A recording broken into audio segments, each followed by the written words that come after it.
Welcome, Dr. Sumit. Hello, sir. Hi. Good evening. When you complete your PG or your SRship or your fellowship, you you plan to join corporate hospitals as a consultant or as an attending consultant.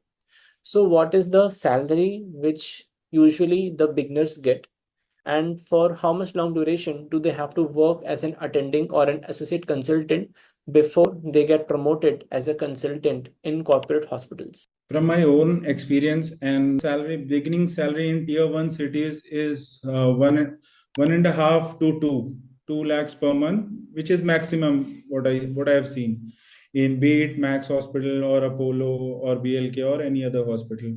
And working hours there are very hectic. So the position of anyone after completing their PG or SRship and then joining in these corporate hospitals, the situation is very dire. So I would, unless until you have someone who is your mentor or a direct contact who would like help you climb the corporate ladder, otherwise the journey is going to be tough in corporate hospitals.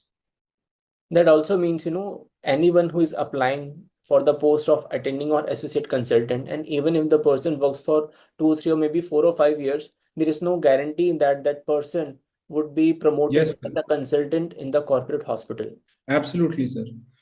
In almost all corporate hospitals and private hospitals, there is a main surgeon who runs the orthopedic unit. Unless until that particular guy gets retired or moves to a different hospital, there are no fresh positions which are vacant, which can be occupied by new joinees.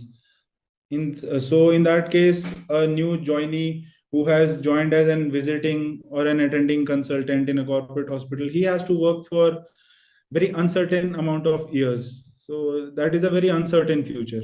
And suppose if the person moves from tier 1 to tier 2 or tier 3 cities, just like you did.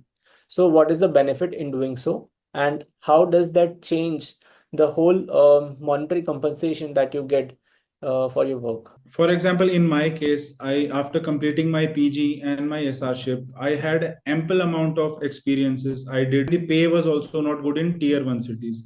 Then I opted to move out in a tier two city. Currently, I am working in a standalone hospital, and the pay is almost three times what I would get in a tier one city. And I have my own independent OT. I have my own independent OPD. My working hours are flexible. So this was one of the very important points which favored me to move out of tier one city. So obviously you have independence, you have obviously respect, you work as a consultant, you get to do what you want to do, and also you get paid